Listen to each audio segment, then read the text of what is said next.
The house was too quiet that night, and the silence felt heavy, like it was pressing against my chest. Every creak of the floorboards sounded louder than usual, echoing through the empty hallways.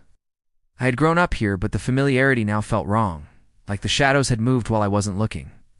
Mom sat in the living room, her back rigid, staring at the blank TV screen as if it were holding secrets. Her hands twitched nervously on her lap, and the occasional sigh that escaped her lips felt more like a whisper from a stranger. I tried to speak, but the words caught in my throat, weighed down by unease I couldn't explain. Dinner had been cold and untouched, the plates still on the table, collecting a thin layer of dust. Mom hadn't smiled, not once, and her eyes, once warm, seemed hollow and distant. I wanted to ask her if she was okay, but something in the air warned me not to. Footsteps upstairs made me freeze, though I knew no one else was home. The sound of a door creaking open and then closing slowly sent chills racing down my spine. I told myself it was probably the wind, but the way the house seemed to breathe around me said otherwise. When I walked past her room, I noticed the door slightly ajar, revealing darkness that pulsed like it had a heartbeat. A foul metallic scent drifted out, and I gagged, stepping back instinctively. It was a smell I had never noticed before, sharp and wrong, almost alive. I tried to recall the last time I had seen Dad, but the memory was hazy, fragmented. He had left for work one morning and never returned, the police giving vague reassurances that they were investigating. But the air in the house felt thick with his absence, as if someone or something was waiting for me to notice. I stayed in my room that night, listening to the distant hum of what I could only describe as whispering. It wasn't words, not really, but the tone carried a warning that made my skin crawl. Every shadow seemed to shift when I blinked, the corners of my room stretching longer, darker. Mom's door opened briefly, just enough for a sliver of dim light to spill into the hallway. Her eyes caught mine, and for a moment, I thought I saw something flicker behind them, a presence lurking where it shouldn't, flicked and vanished before I could breathe. Sleep wouldn't come, my mind racing with questions I didn't dare voice aloud. Every creak of the house felt like footsteps, every gust of wind a whisper calling my name. I knew something had changed here, something I couldn't yet name, something that had been waiting for me to notice. The clock ticked louder than ever, each second punctuating the oppressive silence that had grown in the house. I hugged my knees, trying to ignore the feeling of being watched from the shadows. The world outside seemed miles away, irrelevant to the terror unfolding inside these walls. A sudden crash from the kitchen made me jump so hard I nearly fell from my bed. Wanted to run, but my body refused to obey, frozen in the dread that filled every corner of the house. It was then I realized I was not alone, and the night had just begun. By the time the first light of dawn crept through the curtains, I had barely moved, my eyes locked on the hallway where Mom had disappeared the night before. The house seemed to exhale a quiet, sinister sigh, as if it had consumed something precious. I knew with a cold certainty that nothing would ever feel safe here again. The basement door had always been locked, but tonight it called to me like a wound begging to be opened. Every time I passed it, a low scratching echoed from behind the wood, subtle but deliberate. I could feel the vibrations through the floor, as if something was alive and aware of my every step. I tried to ignore it at first, convincing myself it was my imagination running wild in the dark. But the whispers grew louder, almost forming words I couldn't quite understand. It felt like the house itself was holding its breath, waiting for me to act, daring me to see. Mom had always told me not to go down there, her voice calm but firm, carrying a weight I never questioned. Tonight, however, her absence made her warnings feel more like a challenge than protection. My hands shook as I reached for the cold brass doorknob, the metal slick with sweat despite the chill in the air. The lock resisted for a moment, but with a twist and a click, the door swung open, revealing a staircase that plunged into darkness. The air that escaped smelled of damp earth and something far fouler, like decay and iron mixed into one.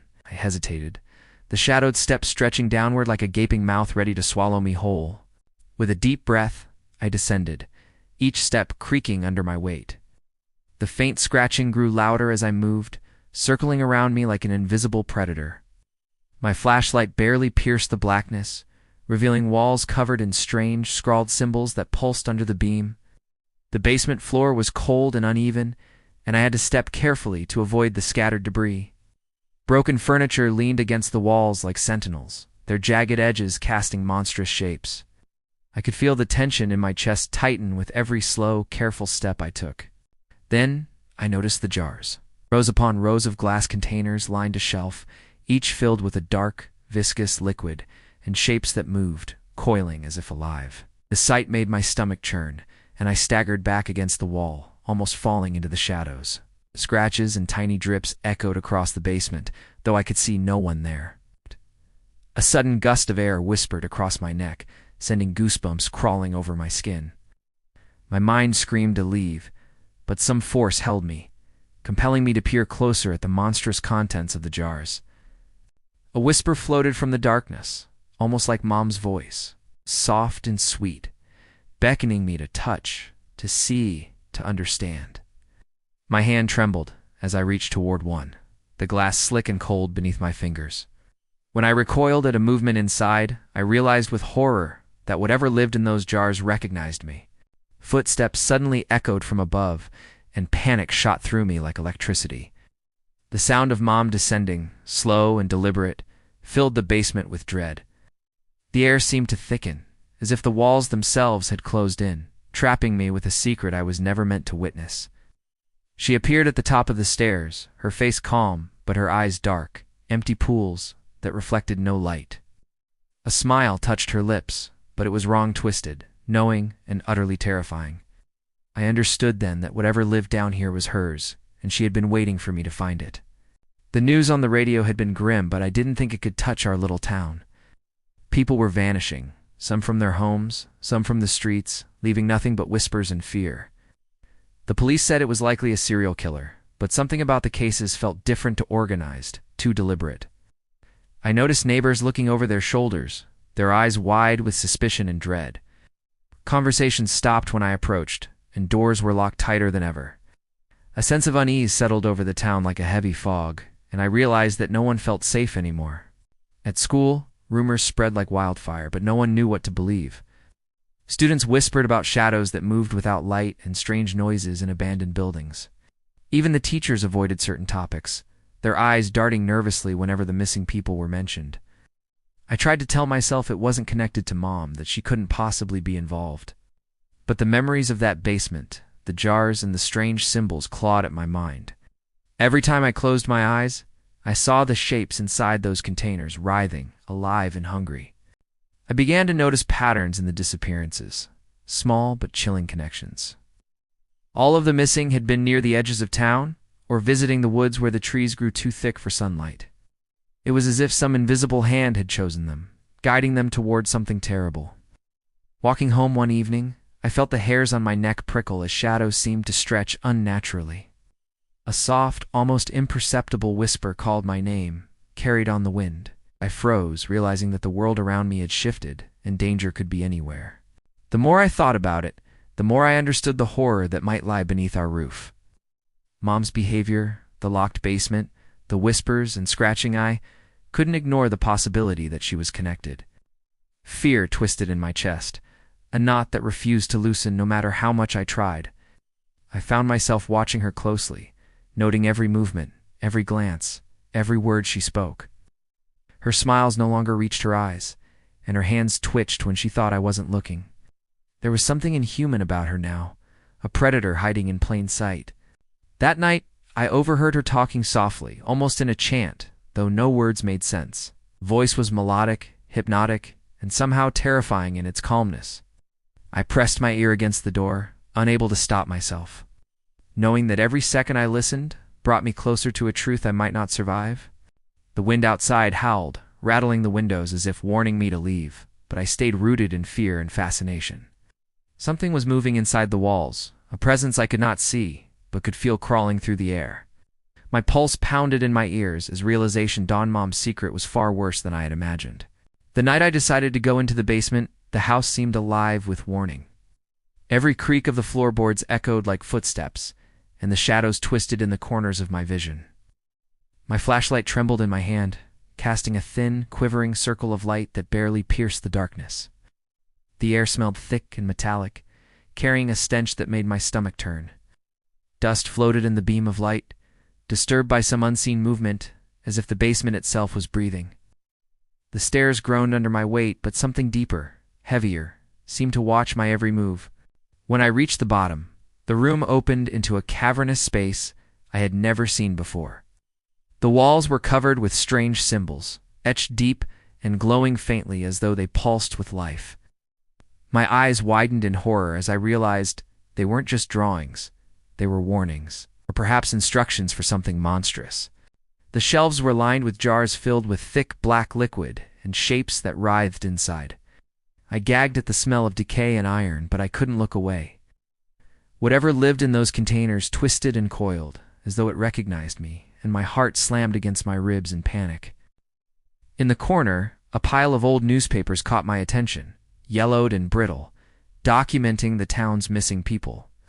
Each story made my stomach knot tighter, the dates lining up disturbingly close to the nights Mom spent in the basement. The truth clawed at me, demanding acknowledgement, terrifying in its inevitability. I stepped closer to a jar, and a shadow moved across the room, quick and fluid. My flashlight flickered, and the shapes inside hissed in unison, a wet, gurgling sound that sent shivers down my spine. I stumbled back, tripping over a broken chair, and the sound seemed to echo like laughter in the darkness. Then I saw it, a shape emerging from the shadows, indistinct, yet horrifyingly alive. Its movement was unnatural, fluid, and wrong, stretching toward me with intent. I froze, paralyzed by the realization that I was not alone, that something had been waiting for me to arrive. A soft voice, sweet and terrifyingly calm, called my name. It was Mom, but not Mom. The melody carried a darkness I had never heard in her tone before. Fear tore through me, my instincts screaming to run, but my legs refused to obey. She appeared then, at the top of the basement stairs, her face serene, almost loving, yet her eyes were black, voids that reflected nothing. The calm of her expression made the horror of her presence all the more unbearable. The basement seemed to pulse with her power, the jars writhing as though feeding on her command. Mom's eyes glinted in the dim light of the basement, black pools reflecting nothing human. Her calm, loving expression vanished, replaced by something predatory and ancient. I froze, realizing that the mother I knew had never truly existed, only the mask she wore. "You shouldn't be here," she said softly, her voice melodic, hypnotic, yet laced with danger. I could feel the air vibrate around her words, as if the house itself listened and obeyed. Every instinct screamed at me to run, but my legs refused to move, rooted by fear and disbelief. The shapes in the jars shifted violently, writhing as if sensing my terror. A low, gurgling sound filled the basement, and I realized with a chill that they were alive, feeding off something more than just fear. The knowledge hit me like ice. These weren't experiments, they were extensions of her.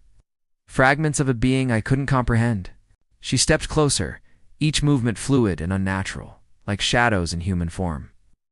Her hand reached toward me, delicate but commanding, and a cold, sharp energy surged through the air. I felt my mind bend, trying to resist the pull of her presence, knowing that surrender would mean losing myself entirely.